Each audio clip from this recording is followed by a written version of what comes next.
2014 CTS-V Sport. 3.6 liter twin turbo, 420 horsepower. GM weapon. Is it an unassuming sports sedan for the masses that not a lot of people know about? I will say the first driving impressions though, I like the car. I can see myself, driving this as like a daily driver with the power to do what you want to do when you want to do it, and not feel like I'm driving in, the Chevy Spark.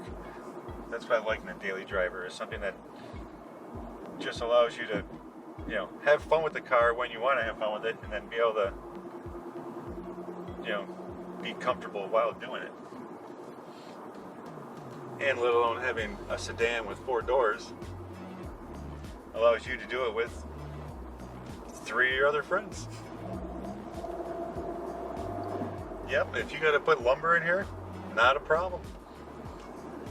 We just flip the old back seat down and ram that baby through the trunk.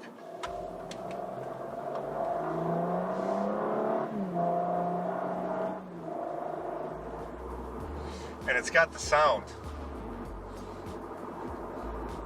albeit not a V8 LS big cam grinding sound, but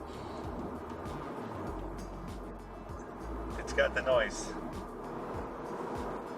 Now, if we can only hear the turbo spooling, that would be nice.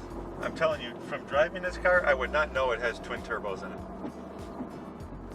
Let alone because you don't hear like the turbo noises and whatnot. But it just feels like the power delivery just feels like it's just natural power. So if we put it in track mode by pushing this button, oh, that's cute. A moped.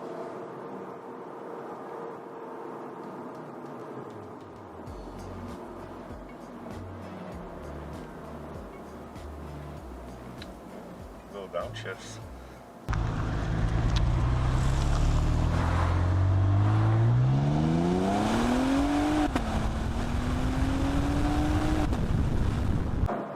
Definitely noticeably louder.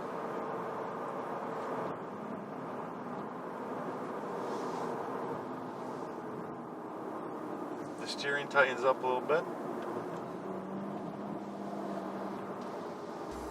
It's hard to tell whether the suspension tightened up a tad or not, but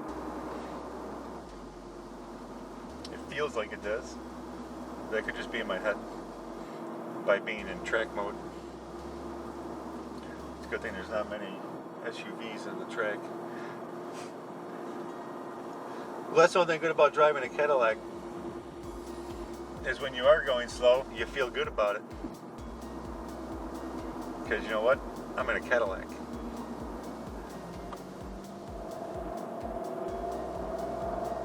But when the unassuming, impromptu roll race happens upon you, they don't realize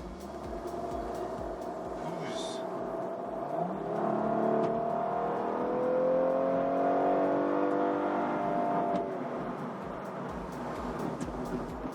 not just your average Cadillac can do that, folks. I mean, he might as well just been standing still.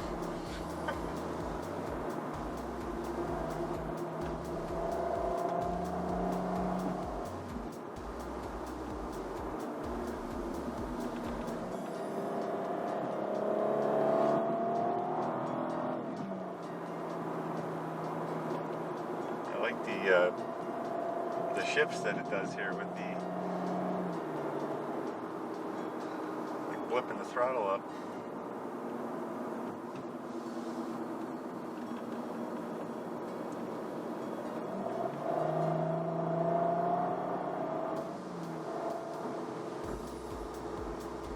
It's very unassuming power. I think it's just the right amount of power, because it's just like, if you watch the Speedo, even with like a light throttle, the speedo just climbs.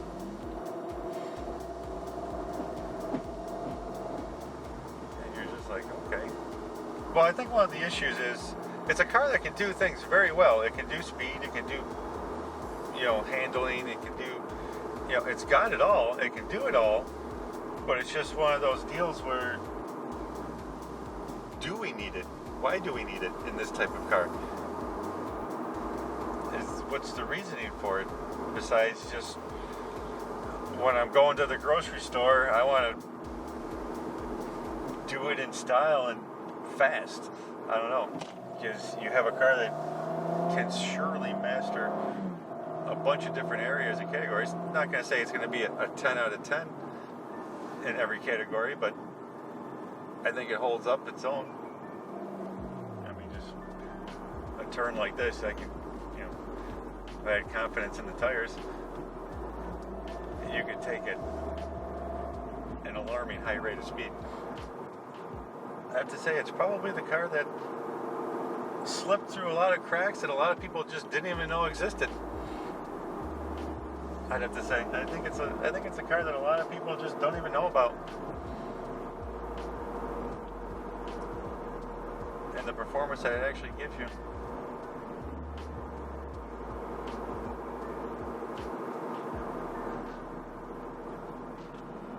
Especially for the price point that you can get the car now. Even in today's high-priced used car market. And I'm sure if you did some searching around, you could definitely find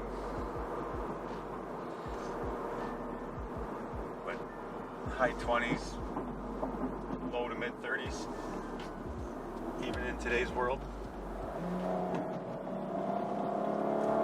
Which is not bad. And even interior-wise, I think they did a very good job interior.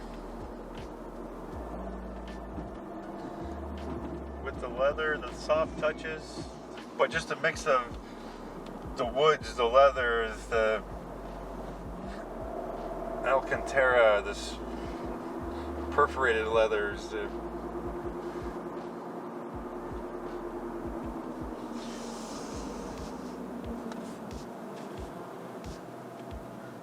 large panoramic sunroof. I mean, it all ties into a nice looking setup. That I think appeals to a lot of people. The overall look. Another fun fact about driving a Cadillac around like this is no matter where you go with it and where you're driving, people are going to assume you belong because you're driving a Cadillac. You're not up to nothing. You're not up to anything or being no good or, looking to rip some burnouts or nothing like that. You're driving a Cadillac. He's just probably lost. All in all, I will say the CTS-V Sport is an overall good car. I mean, I thoroughly enjoy driving it.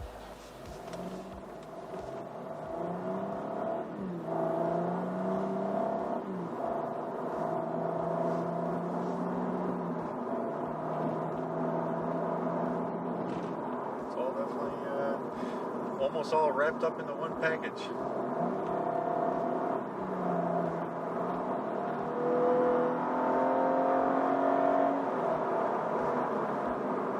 How can you beat that sound? There's nothing like hearing the motor. As much as I don't mind electric cars and the electric future, there are times that when I'm driving, I just want to hear something. I feel like we're going to be missing out on the driving experience. That is one thing that is definitely going to be a little saddened by the silent car future.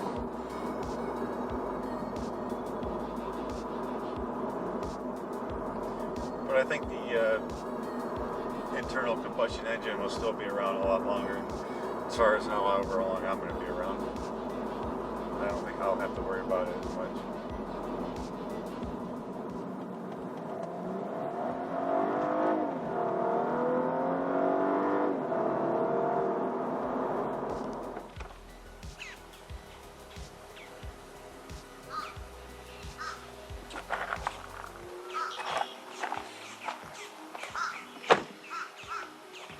that concludes the test drive of the CTS-V Sport.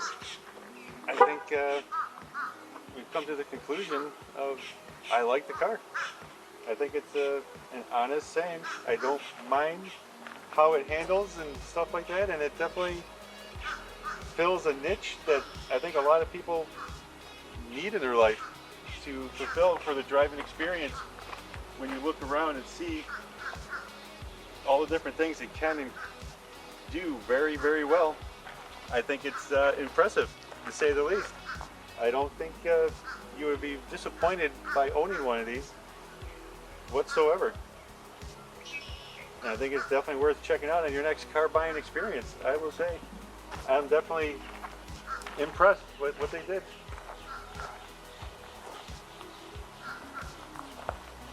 I like it very much. And I want to say, don't forget to like, comment, and subscribe. Thumbs up, thumbs down, whatever you want to do. It doesn't matter. Leave a comment on what you think about the car. If you have one, do you own one? Tell me what you think about it. And again, as always, thanks for watching, and we'll see you on the next one.